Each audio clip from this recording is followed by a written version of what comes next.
Hey everybody, Backpacker Luke here, and today we're going to be talking about the big three of backpacking. What that means is the big three items that everybody talks about when it comes to like weight saving or the amount of weight that you have in your pack. There's like three main items that really affect it a lot, and you have to have them with you on the trail in one form or another. So everybody always talks about the big three of backpacking, so we're going to get into those today and what they are and why it matters so much that you pick the best ones you can. All right, let's get into it. So the first one of the big three that we're going to be talking about would be the shelter. And the shelter is usually either a tent or a hammock setup. You can also like cowboy camp or do sort of like a sleeping bag bivy kind of thing.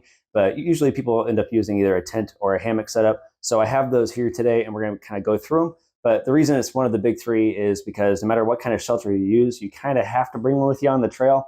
You can't really just cut that out because otherwise you're going to have nowhere to sleep. So you have to have it with you. So I have a couple of comparisons and just to show you why it's so important. But when you're considering your shelter, what you have to consider is how much weight it is. So what you're carrying with you, how much room it takes up in your pack, and the environment that you're going to be in. So for instance, just really obviously, if you're in an environment like you're going to be backpacking through an area that has no trees or anything to set up a hammock, you probably don't want to bring a hammock with you for your shelter because then you're just going to be sleeping on a piece of cloth on the ground because you can't string your hammock up if you have no trees. So that's a problem. So that's a thing to consider when you're looking at your shelter, which is number one of the big three, is do I have a place to actually hang a hammock consistently or not? Because that will affect your decision on what kind of shelter you bring with you. And when you're when you're looking at shelter, there's something else to consider, which is basically, like I said, the weight and the size of your shelter. So I'm going to show you a couple of quick examples here. Okay, what I have here, believe it or not, are three separate tents. That's not the weird part to believe.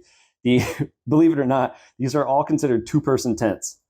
I don't know how, but you have this guy from Amazon that I'm actually going to be doing a review on at some point, but this is an Amazon tent that is a two-person tent. It's kind of heavy, and it's this size. Okay, so that's my head right there. So that's the size of this two-person tent. That.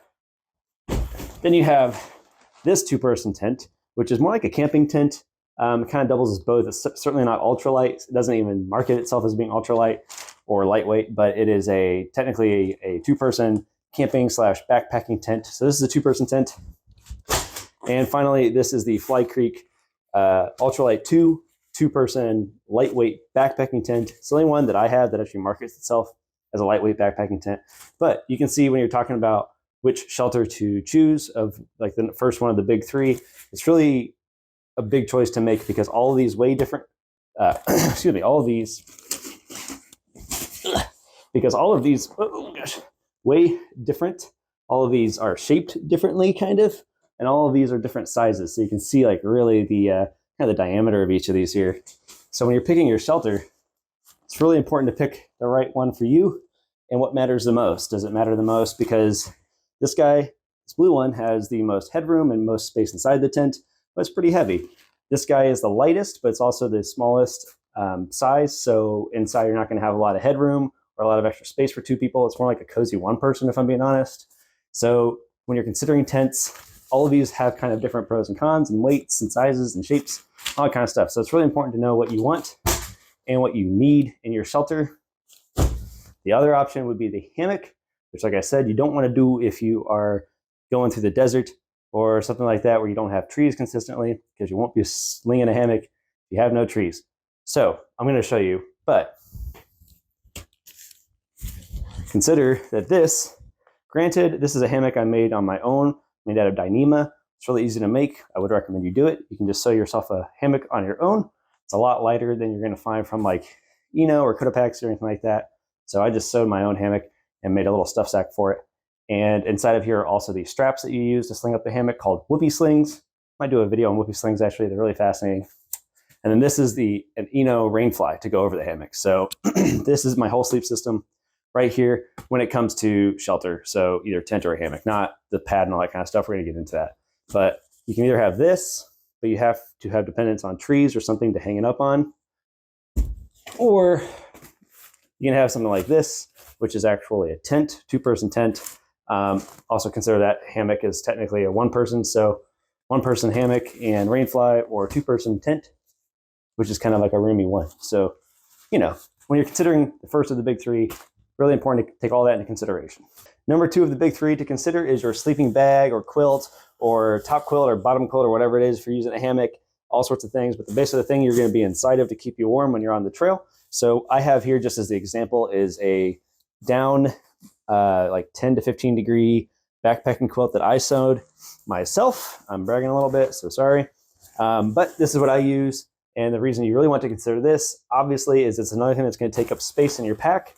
It also does get affected by weight quite a bit because depending on what you get, synthetic or natural down insulation, if you get like synthetic sheet insulation, it's going to affect how well it packs down. It's going to affect the insulation value and the weight and all that kind of stuff. So that's excuse me, that's a really big one to consider and to think through as you are planning your next backpacking trip, is what kind of bag you're going to be in, essentially. So really big one to consider. I can do a whole video on this later, but it is number 2 of the big three because it's something you have to have with you. You cannot leave it out. You have to have something to insulate you from the cold and from the, well, I about to say the heat, but basically insulate you from the cold and to keep you warm at night inside of your tent or hammock or whatever it is. So this is number 2. Here we go. All right. Number 3 and the final one of the big three is your sleeping pad. So if you notice, this is all having to do with kind of like sleeping gear. So this is like the big three of your sleeping gear. You have your tent or your hammock or your shelter, whatever you want to call it. You have your sleeping bag or sleeping quilt or whatever you want to call that. And then you have your sleeping pad, which is right here. So technically you don't have to have a sleeping pad, but most people enjoy something. You can do something just as simple as like a really thin sheet of like foam that you can use as a sleeping pad. Some people get like the the Z-Fold sleeping pad. I have a couple different inflatable pads that I can use.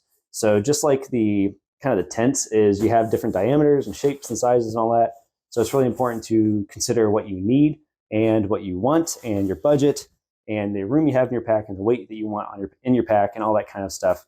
But I just have 3 separate examples. Oh gosh, I have 3 separate examples here. So this is a sleeping pad that I've reviewed before from Amazon. So you kind of have this size and shape and weight and all that kind of stuff. Then you have this guy from Thermarest, which is, they call it like a self-inflating pad, but it basically just has like foam insulation that runs through it. So it gives it a better R value rating, which I have a video on that, but it's like the heat value or how much heat it insulates for you while you're sleeping on it. And then I have just a full air pad, so you have to inflate it all the way. There's no like foam in it or anything like that, no liner. It has a lower R value rating, but it's much smaller.